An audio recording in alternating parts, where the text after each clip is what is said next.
प्यारे बच्चों, मैं Anand Mohan sir SS Memorial Public School Samatpura Baheri से कक्षा 6 के बच्चों को हिंदी पढ़ाने जा रहा हूं।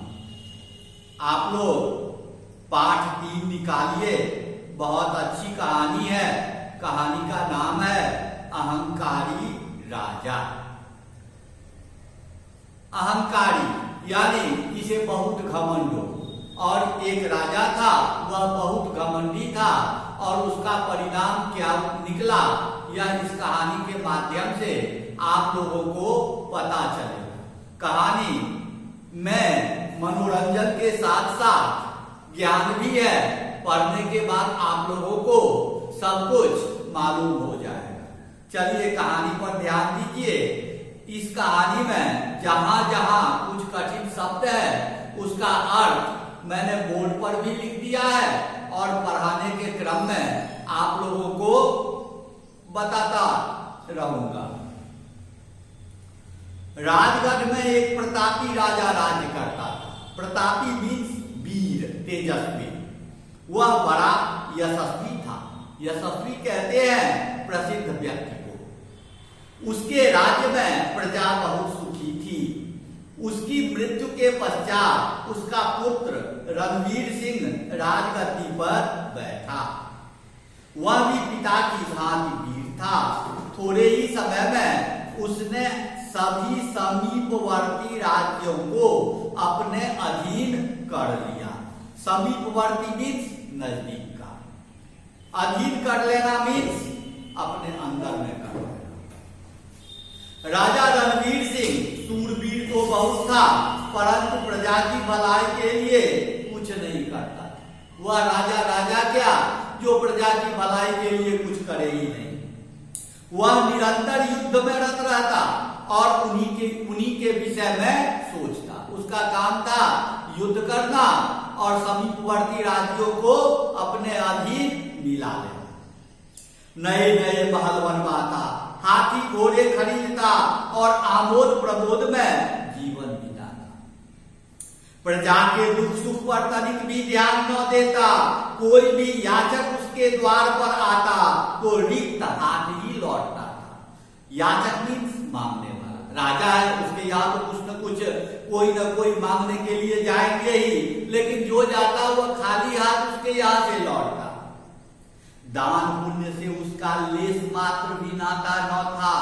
इसमें लेस मात्र का अर्थ हुआ तनिक भी, यानी वह थोड़ा सा भी दान पुण्य नहीं करता था। राजा के इस व्यवहार से प्रजा में असंतोष बढ़ता जा रहा था। राजा प्रजा के लिए कुछ करते ही नहीं थे, तो स्वाभाविक है प्रजागण को असंतोष होगा ही। धीरे धीरे यह बात वन प्रवास करने वाले सन्यासियों के कानों तक पहुंची। आप लोग तो जानते ही हैं कि सन्यासी अर्थात जो संत महात्मा होते हैं वह जंगल में ही रहते हैं।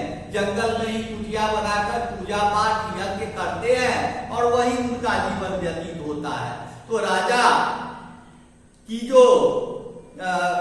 का जो काम था ये सब उन्हें भी पता चला। सन्यासियों का उस समय एक महत्वपूर्ण कार्य होता था। वह था कि यदि राजा नीति पूर्वक शासन न करे, प्रजा को सताए, आतताई हो, तो उसे सन्मार्ग पर लाए। संत महात्मा का पहले के समय में यही काम होता था कि यदि राजा आतताई हो तो उसे समझाकर और सन्मार्ग पर लाना होता था।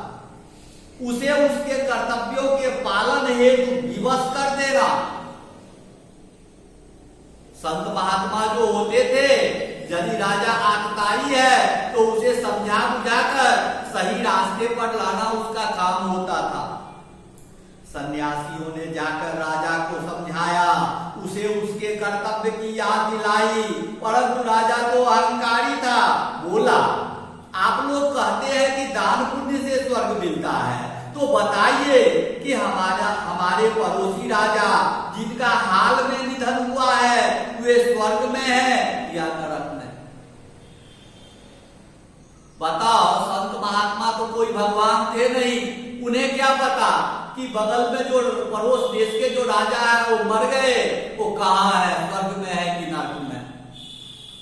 वे तो अवश्य ही स्वर्ग में सुख भोग रहे होंगे, वे तो हमेशा दान पुण्य को अपने जीवन का अंग मानते थे। आज भी प्रजा उनकी याद में आंसू बहाती है। सन्यासियों ने उत्तर दिया। संत महात्मा को जो ठीक बुझाया उत्तर दिया, ठीक है, आप में से जो 100 शरीर स्वर्ग जा सकते हैं वे वहां जाकर देखें, तभी मैं विश्वास करूंगा। राजा बोला। राजा सही इंसान नहीं थे, दुष्ट प्रवृत्ति के थे।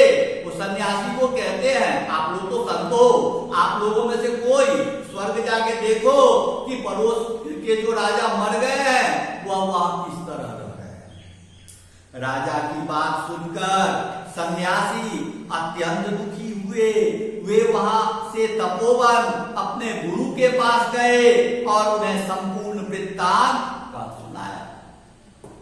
संत महात्मा जो समझाने के लिए राजा को आए थे वहां से लौट के चले गए और अपने गुरु जी से जाके संपूर्ण वृत्तांत यानी कि संपूर्ण घटना उन्होंने सुना दिया। राजा के घोर अहंकार के विषय में जानकर गुरुजी को बहुत क्षोभ हुआ।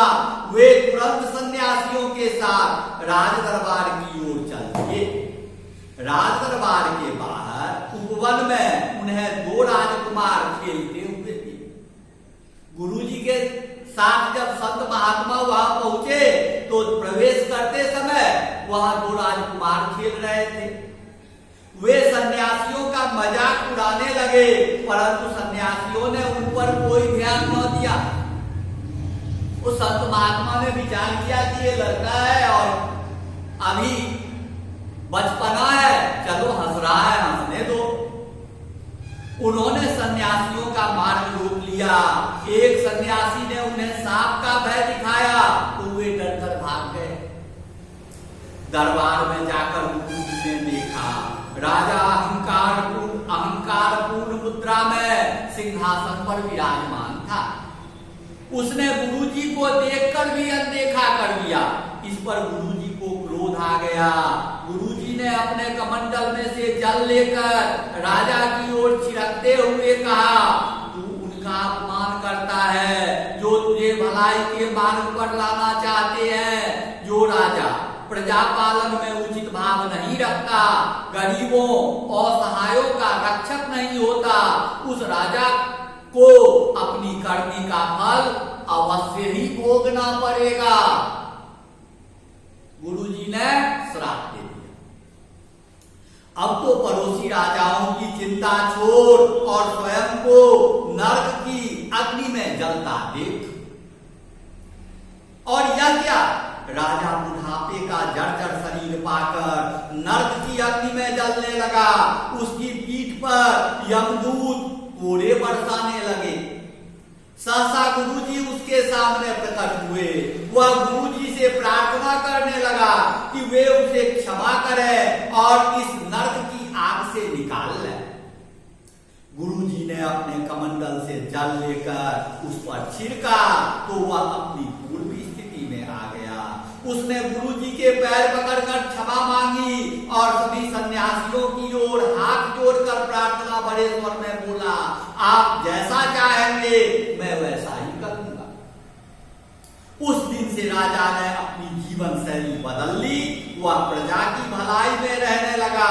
दीन दुखियों के लिए उसने राजकोष खोल दिए। विद्यालय, अस्पताल तथा धर्मशालाएं बनवाने लगा। पक्की सड़कों और कुओं की भरपूर व्यवस्था में जुट गया। प्रजा भी अब उसे अपना हित चिंतक मानने लगे। यह कहानी एक अहंकारी राजा की कहानी है, जिसे प्रजा के हित की तनिक भी चिंता न थी। वह एक अन्यायी राजा था। इस कहानी के माध्यम से बालकों में सद्गुणों का पोषण करना तथा यह समझाने का प्रयास किया गया है कि अहंकार मनुष्य को पतन की ओर ले जाता है तथा उसकी जीवन शैली निम्न स्तर की होती चली जाती है।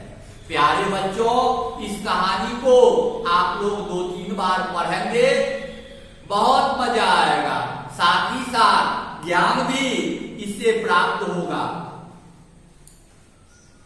आगे जितने भी प्रश्नोत्तर है सभी मैंने तैयार कर दिया है और ये सारे प्रश्नोत्तर आपको ऑनलाइन भेजा जा रहा है। ठीक है।